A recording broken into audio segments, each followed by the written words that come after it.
Assalamualaikum warahmatullahi wabarakatuh. Perkenalkan, kami mahasiswa Tazkiyah. Di sini kami membuat video untuk ujian digital mata kuliah Digital Market Behavior.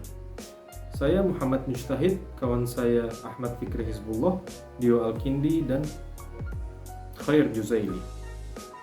Di video kali ini kami akan menjelaskan apa itu digital labor, bagaimana bentuknya di masyarakat, apa kelebihan dan kekurangannya. Tanpa berkilah kata, mari kita lanjut saja.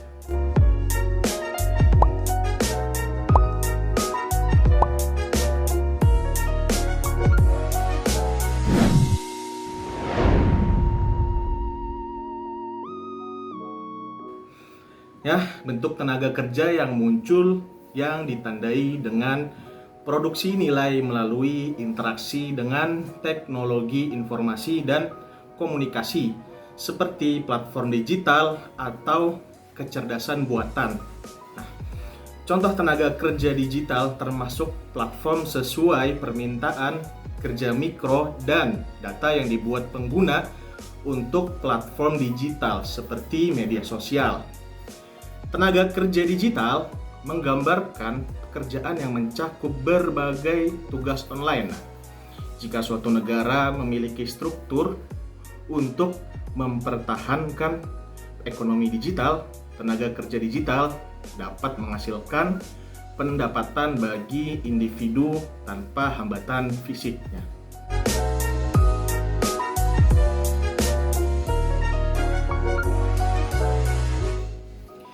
Ketika industri berbasis produksi menurun, kebangkitan ekonomi digital dan berbasis informasi mendorong perkembangan pasar tenaga kerja digital.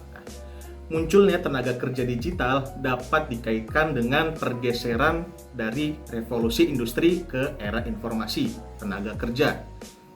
Tenaga kerja digital dapat dihubungkan dengan proses ekonomi disintermediasi, di mana tenaga kerja digital telah mengambil alih pekerjaan mediator dalam rantai pasokan karyawan dan majikan. Pekerja digital berada pada kategori pekerja yang berusaha sendiri, di mana bekerja di sektor jasa seperti logistik, transportasi, dan jasa lainnya, serta menggunakan internet dalam pekerjaannya tersebut. Menurut seorang ahli tentang tenaga kerja digital yang mencakup semua tenaga kerja yang terintegral dari rantai nilai yang memproduksi produk dan layanan digitalnya. Ini termasuk penambangan bahan baku dan pembuatan produk infrastruktur digital seperti komputer dan peralatan telekomunikasi.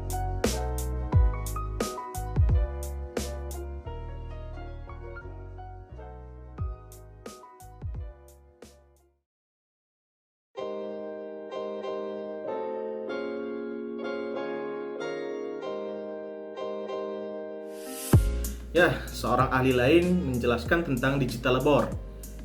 Beliau menyatakan bahwasanya dalam dunia digital berbagai kalangan masyarakat tentunya menggunakan waktu luangnya untuk berselancar di media sosial seperti Facebook, Twitter, Instagram, atau LinkedIn.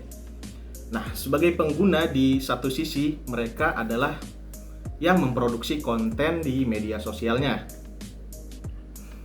Seperti mereka itu melakukan upload status atau upload foto, kemudian berkomentar di sosial medianya, dan juga mereka biasanya nge-like gitu kan ya. Tapi di sisi lain mereka itu bisa disebut juga sebagai konsumen yang disasar oleh platform itu tersebut. Platform itu sendiri mereka ini disasar sebagai iklan untuk melakukan aktivitas online kan. Para pengguna ini menjalankan aktivitas di media sosial tampak dengan sukacitanya seperti bermain-main tanpa mengetahui bahwasanya mereka itu diam-diam datanya itu dijual oleh korporasi media sosial yang mereka gunakan. untuk menjadi iklan yang bertarget.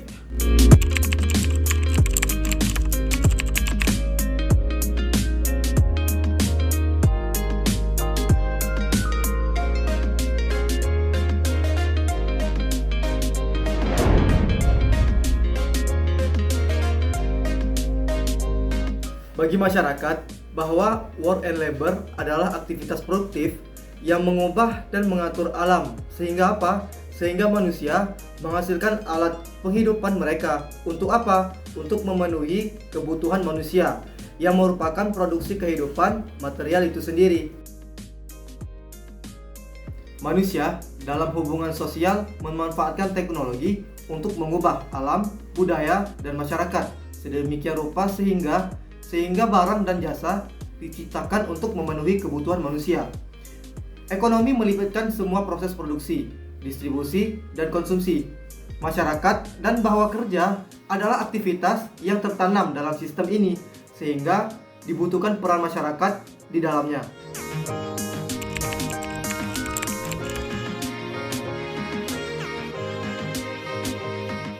Dalam dunia digital, berbagai kalangan menggunakan waktu luangnya untuk berselancar di media sosial seperti Facebook, Twitter, Instagram, atau LinkedIn. Sebagai pengguna, di satu sisi mereka adalah memproduksi konten di media sosial melalui upload status, foto, komentar, dan juga like. Tapi di sisi lain, mereka adalah konsumen karena disasar oleh berbagai iklan ketika melakukan aktivitas online. Pengguna adalah konsumen produktif yang menghasilkan komoditas dan menciptakan keuntungan untuk korporasi media sosial. Singkatnya, ada 3 pihak yang saling berinteraksi melalui platform, yaitu pekerja, pemberi kerja, dan juga konsumen.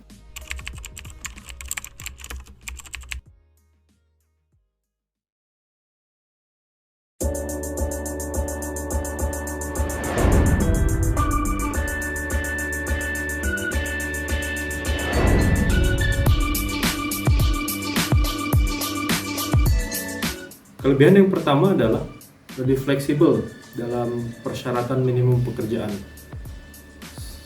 Seperti yang disebutkan dalam forum diskusi yang dilakukan oleh ISD bersama dengan gig worker, menemukan bahwa alasan pekerja menggunakan platform digital itu pekerjaan yang ditawarkan tidak mewajibkan tingkat pendidikan formal tertentu, seperti yang disebutkan oleh Permana, bahwa mengidentifikasi jumlah pekerja digital di Indonesia dengan mengolah data dan survei Angkatan Kerja Nasional atau Sakernas. Selanjutnya, memudahkan penempatan kerja dan leluasa dalam penempatan jam kerja.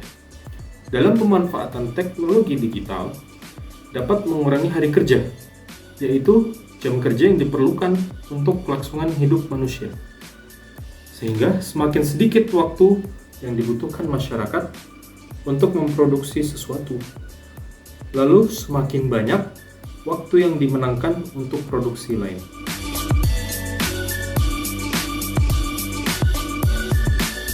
Lalu, menghemat waktu dan biaya bagi perusahaan dan pekerja. Bagi perusahaan, adanya ekonomi digital itu dapat membantu menghemat biaya sewa gedung, karena bagian aktivitasnya bisa dilakukan melalui internet.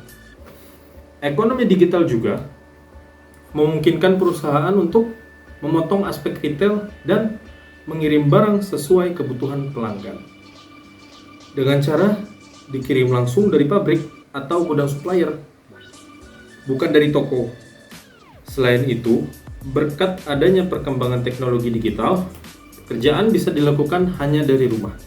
Hal ini tentu sangat efisien terhadap biaya dan waktu.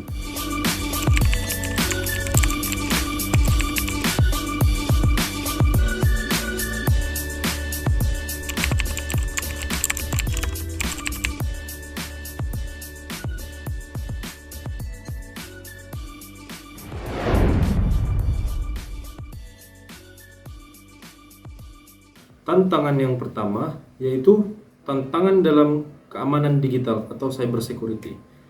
Karena cyber security masih menjadi suatu ancaman bagi sebagian besar pengguna internet di Indonesia.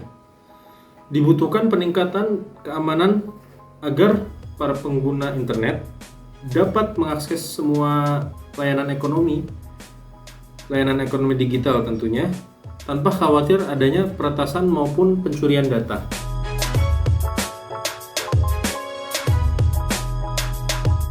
Tantangan selanjutnya adalah tidak adanya kontrak kerja yang terikat secara hukum, karena pekerjaan di era digital itu diasosiasikan dengan fleksibilitas dan kontrak sementara yang merupakan terobosan yang akan terus berlanjut di masa depan. Namun bentuk-bentuk pekerjaan ini itu sering dikaitkan dengan upah yang lebih rendah, pelatihan yang lebih sedikit, dan kurangnya pengembangan. Pada saat yang sama, adanya revolusi industri itu memungkinkan piecemeal work atau yang disebut dengan unpaid atau paid by result.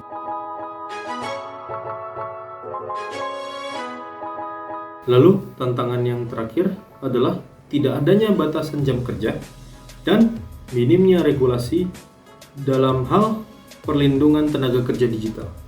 Karena supaya semua kegiatan dalam ekonomi digital bisa berjalan dengan lancar, sebaiknya diperlukan regulasi yang melindungi hak penyedia layanan maupun penggunanya.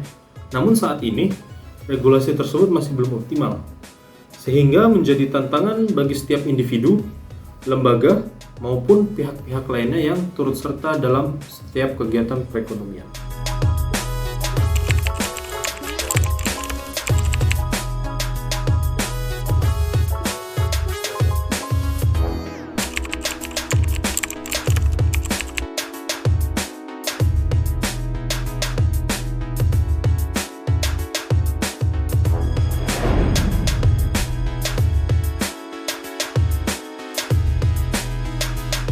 Nah, jadi kesimpulannya, perkembangan teknologi ini telah memunculkan media sosial sebagai sarana aktualisasi diri bagi seluruh masyarakat.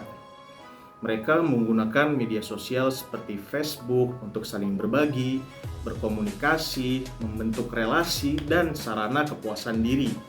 Akan tetapi, di rezim kapitalisme digital ini, aktivitas yang seperti bermain itu diubah menjadi kerja yang menghasilkan komoditi berupa data. Data itu oleh korporasi media sosial akan dijual menjadi iklan yang keuntungannya dinikmati oleh korporasi itu sendiri. Nah, aktivitas di media sosial menjadi terkomersialkan karena kepentingan ekonomi dari pemilik sarana produksi platform media sosial.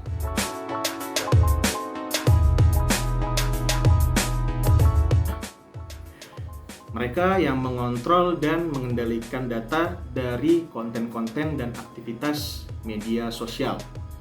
Sementara para pengguna terasingkan karena tidak bisa menikmati hasil kerjanya berupa data dari pengalaman mereka. Watak dialektis kerja yang bersifat ganda terjadi dalam kapitalisme digital media sosial ini. Kerja para pengguna menjadi kekayaan bagi pemilik kapital media sosial dan menjadi kemiskinan bagi penggunanya akibat kerja mereka yang tidak terbayarkan.